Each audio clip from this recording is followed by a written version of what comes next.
পলাতক এবং নিখোঁজ রাশিয়ান, এরই প্রেমে পড়েন সৈকত বসু চন্দননগরের চীনে গিয়ে। তারপরেই ভয়ঙ্কর বিপদের মুখোমুখি হন, আর এ পালিয়ে যায় সন্তান সহ, নিখোঁজ হয়ে যায়। গুপ্তচর এই ভিক্টোরিয়া জিগালানি, রাশিয়ান গুপ্তচর। সেই গুপ্তচর স্ত্রীর খোঁজে লুকআউট নোটিশ, বিরুদ্ধে লুকআউট নোটিশ জারির নির্দেশ সুপ্রিম কোর্টের। একদম শিশু সহ খুঁজে বের করার নির্দেশ। সরাসরি চলে যাব প্রতিনিধি মৈত্রীর কাছে। মৈত্রী, সুপ্রিম কোর্ট আজকে কি বলল? দেখো, আজকে বিচারপতি সূর্যকান্ত এবং বিচারপতি জয়মাল্য বাগচির বেঞ্চে এই মামলাটি ওঠে এবং সেখানেই সর্বোচ্চ আদালতের তরফ থেকে একেবারে কড়া নির্দেশ দেওয়া হয়েছে। কি কি নির্দেশ দেওয়া হয়েছে? প্রথমেই ভারত সরকারকে নির্দেশ দেওয়া হয়েছে এই ভিক্টোরিয়া বাসু বা ভিক্টোরিয়া জিগালানি, তার জন্য লুকআউট নোটিশ জারি করতে হবে। কোনোভাবেই যেন ভারত ছেড়ে তিনি বেরোতে না পারেন সেটা নিশ্চিত করতে বলা হয়েছে বিভিন্ন এয়ারপোর্ট এবং ইমিগ্রেশন যে কাউন্টার রয়েছে তাদেরকে। দিল্লি পুলিশ কমিশনারকে নির্দেশ দেওয়া হয়েছে এই ভিক্টোরিয়া বাসু এবং তার সন্তানকে খুঁজে বার করতে। এমএইচএ এবং এমইএ কে নির্দেশ দেওয়া হয়েছে যে তারা রাশিয়ান দূতাবাসের সঙ্গে যোগাযোগ করুন এবং তার মানে কি এমএইচএ বা এমইএ তারা কি মনে করছে যে সে এখনো রাশিয়ায় পালিয়ে যায়নি, সে ভারতেই রয়েছে? দেখো, এখনো পর্যন্ত কিন্তু এমএইচএ বা এমইএ তরফ থেকে কোনো রকমের রিপোর্ট এখনো পর্যন্ত পাওয়া যায়নি।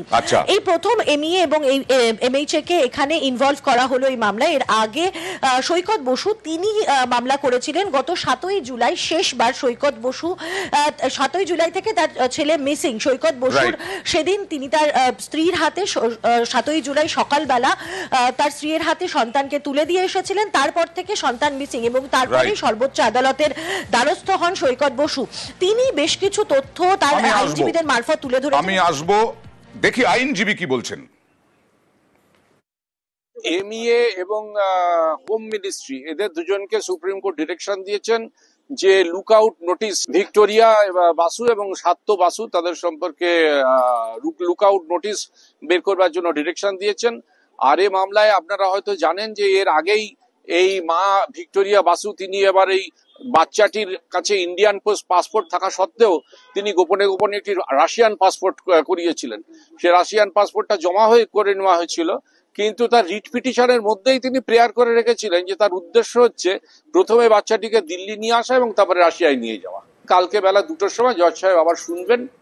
কালকে দুপুর 2টোয় কি হয় সুপ্রিম কোর্টে সেই দিকে আমাদের নজর থাকবে। কিন্তু সৈকত বসু যিনি চীনে গিয়ে প্রেমে পড়েছিলেন এই ভিক্টোরিয়ার এবং তারপরে বিয়ে করলেন মৈত্রেয়ী, তার অভিজ্ঞতা কিরকম ছিল? তুমি তো কথা বলেছো।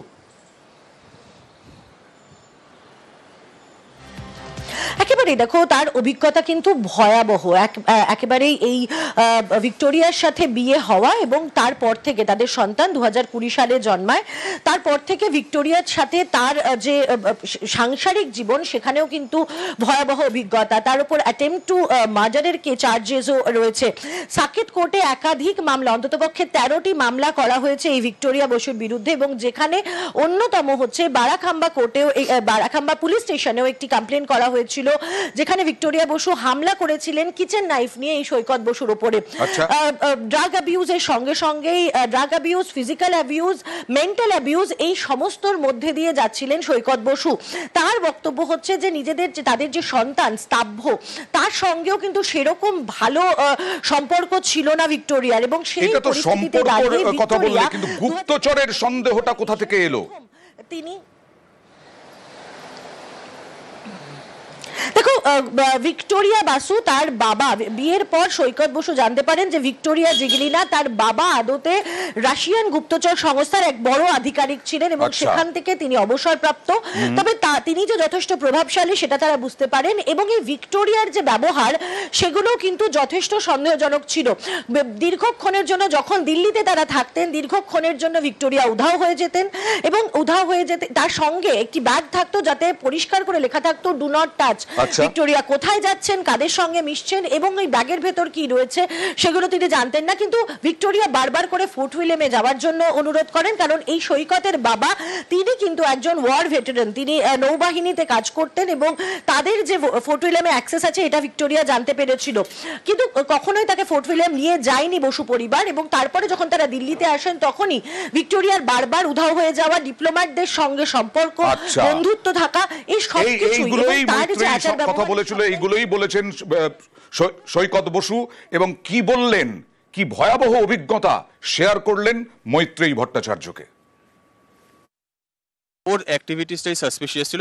ওর বাবা একজন রাশিয়ান স্পাই, 2013-এ এফএসবি থেকে একটা ভালো পজিশন থেকে রিটায়ার করে, এবং ও ইন্ডিয়াতে আসার পর সমানে মানে কি এক তো মিসিং থাকতো, কোথায় থাকতো আমি জানতাম না। মানে আমি অফিসে থাকতাম, বাচ্চার জন্ম হওয়ার পরে ও অ্যাভেলেবেল থাকতো না, কোথায় থাকতো আমি জানতাম না। সাসপিশিয়াস কিছু ব্যাগস ক্যারি করতে, ওটাতে পরিষ্কার লেখা ছিল যে ডু নট টাচ, ওটা আমার জন্য টাচ করা মানা ছিল।